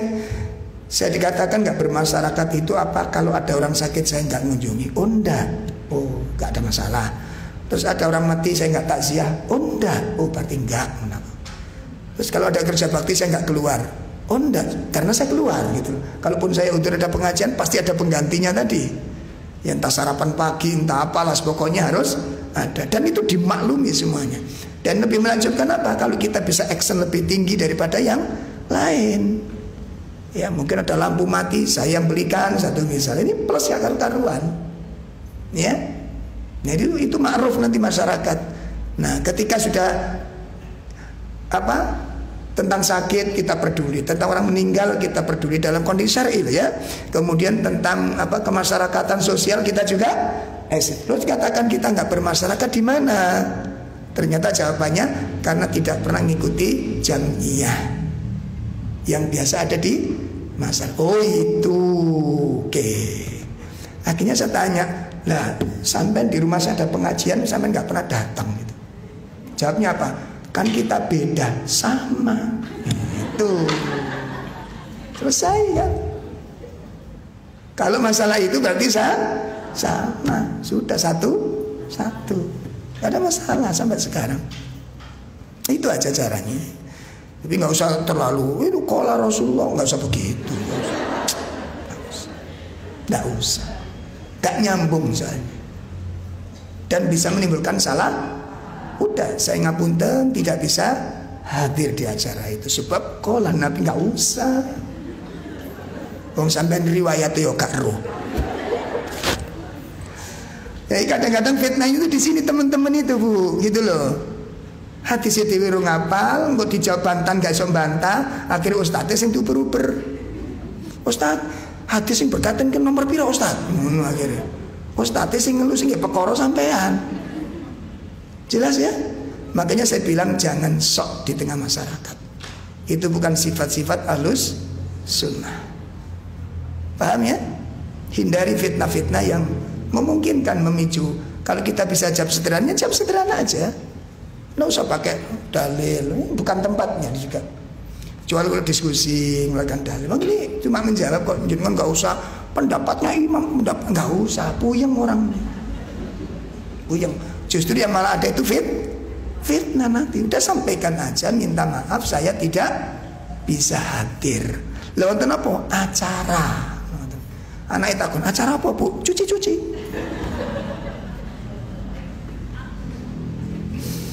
Iya. Ya, dah gitu aja sederhana. Ada yang lain? Anggi monggo.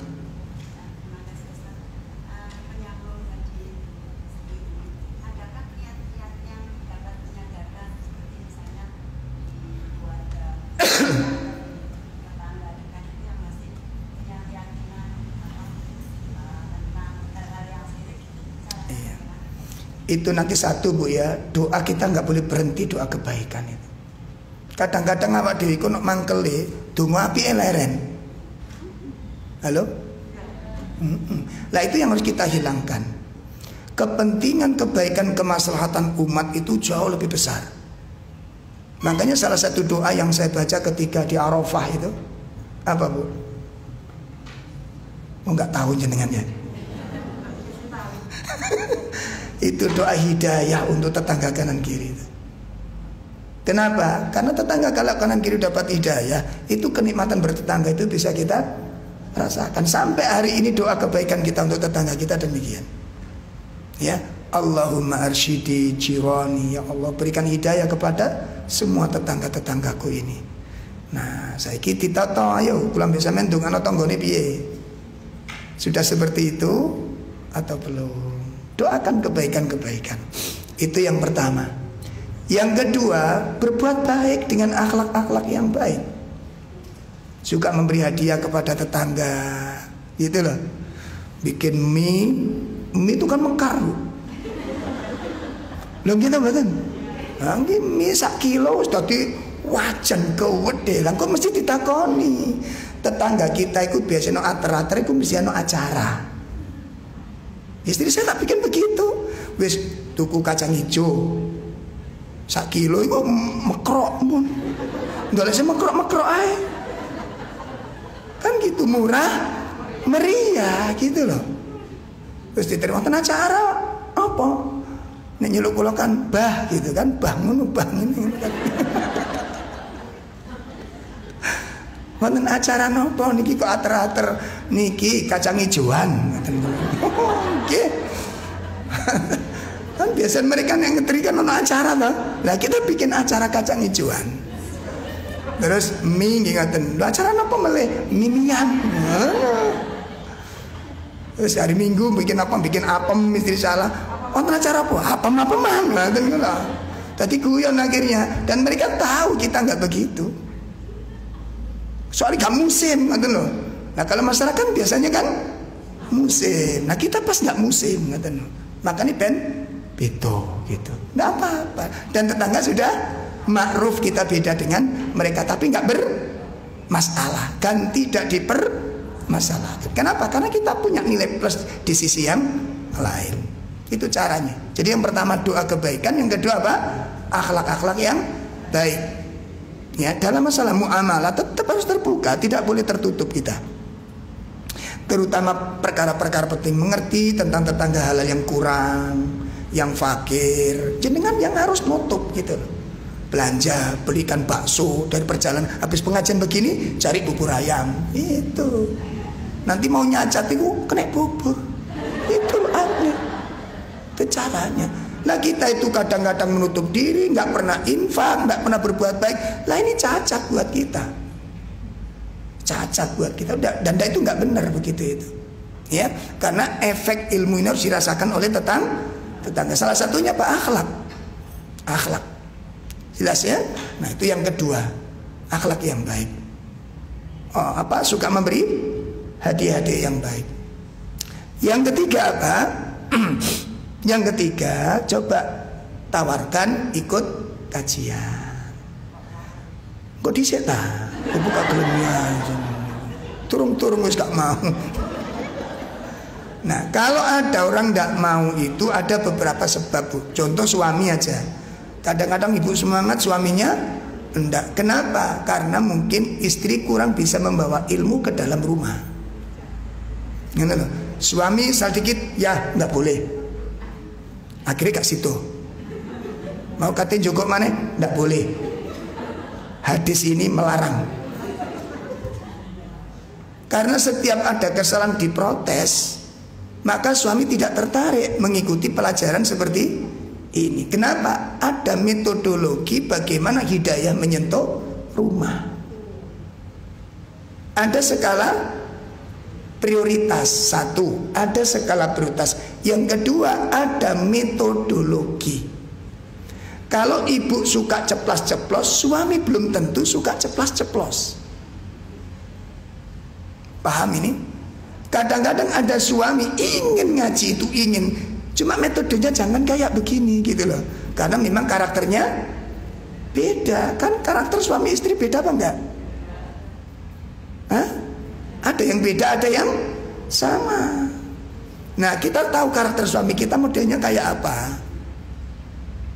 Nek suka berpikir berarti diajak berpikir, kasih pikiran gitu loh. Utang sing akeh mikir sing tanam. Jelas ya?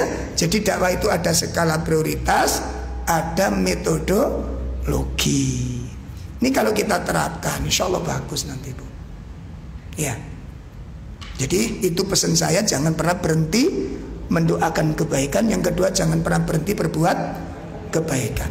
Ya, kalau nanti berkenan mau diajak ngaji barangkali, ya monggo diajak ngaji. Karena ilmu itu yang paling mendasar. Atau doa-doa mudah-mudahan nanti. Kalau enggak mungkin anaknya atau mantunya, banyak kasus itu Bu.